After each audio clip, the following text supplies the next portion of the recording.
أما بعد فأعوذ بالله من الشيطان الرجيم بسم الله الرحمن الرحيم واعتصموا بحبل الله جميعا ولا تفرقوا صدق الله العلي العظيم.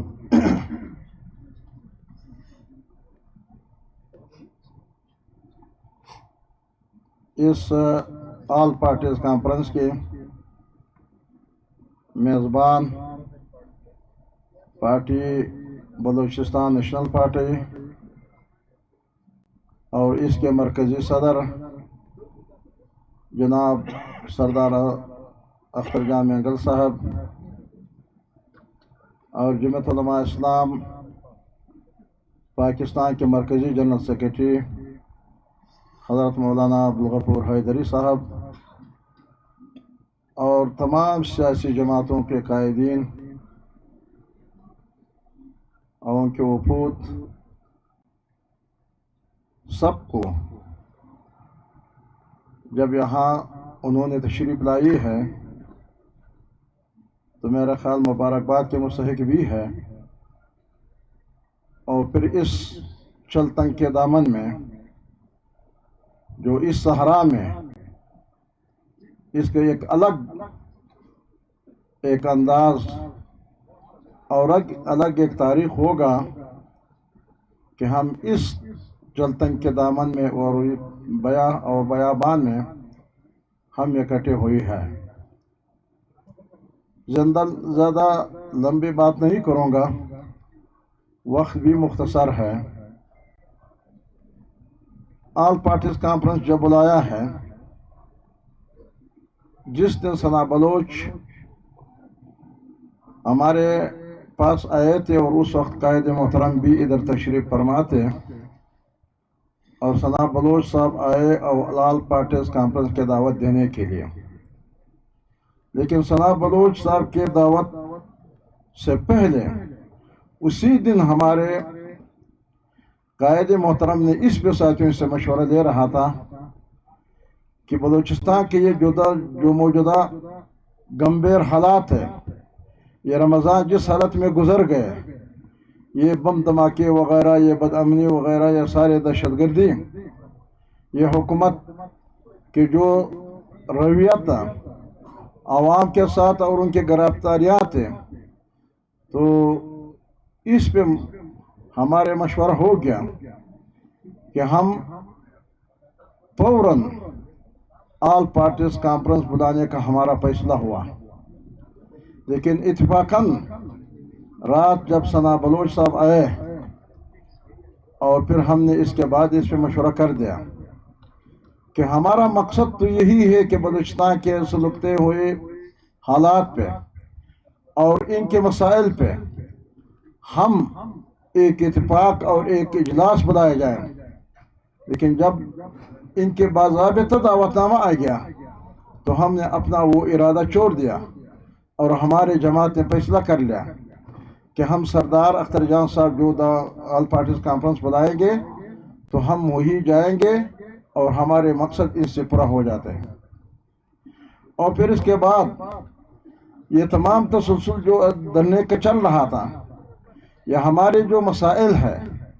ایجنڈے میں جو ثنا بلوچ صاحب نے ذکر کر دیا، تفصیلی ایجنڈا پیش کر دیا، اور میں بھی ان حالات کے حوالے سے، کیونکہ 30-35 سال پہلے جب سردار اختر جان ہمارے اپوزیشن لیڈر تھا اور ہمارے مولانا باری صاحب نائب اپوزیشن لیڈر تھے، اور میں ان کے ساتھ ایک رکن اسمبلی اور حضرت مولانا عطاءاللہ صاحب، ہم یہ 4 بندے اپوزیشن کے تھے۔ پھر میں سردار اختر جان کے کابینہ میں منسٹر تھا، اور سب سے پیارا منسٹر ہمارے ساتھی مجھے کہتے تھے، مولانا مرزمان صاحب اللہ بخشے، کہ پارلیمانی لیڈر میں ہوں اور سردار اختر جان آپ کو اتنی اہمیت اور اتنے وہ کرتے مذاکرات وہ گپ شپ لگا رہا تھا،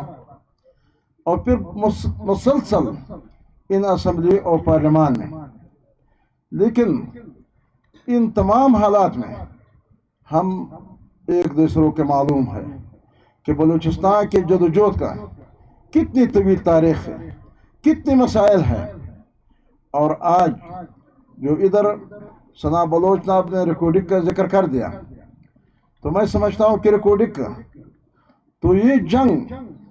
93 سے جب ریکارڈنگ کا معاہدہ ہوا تو تمام سیاسی جماعتوں کا یہی موقف تھا کہ یہ ظالمانہ معاہدہ ہے. لیکن موقع کی تلاش میں ہم تھے، کیونکہ ہم اسمبلی کے اور اسمبلی کے اندر ہم چاہ رہے تھے کہ ہم اس کو کس طرح روک سکتے ہیں. جب 18ویں ترمیم آیا اور 18ویں ترمیم کے فوراً آنے کے بعد جمعیت علماء اسلام اور نواب اسلم کے حکومت تھے، تو ہم نے وہاں جا کر کے نواب اسلم صاحب کو کہا کہ اب ایک موقع آیا کہ ہم کمپنی کے مائننگ لائسنس اگر ہم روک دیں تو پھر اس معاہدے کو ہم سبوتاش یا ان کو ٹیبل پہ لا سکتے ہیں،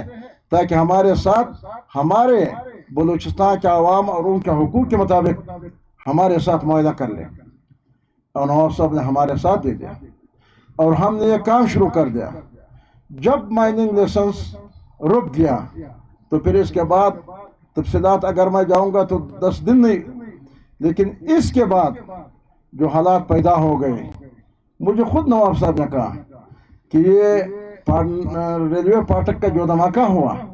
انہوں نے کہا کہ مجھے جو سارے معلومات ہوئی یہی ریکارڈنگ کے حوالے سے کہ ہم نے جب یہ ٹٹیانگ کمپنی کا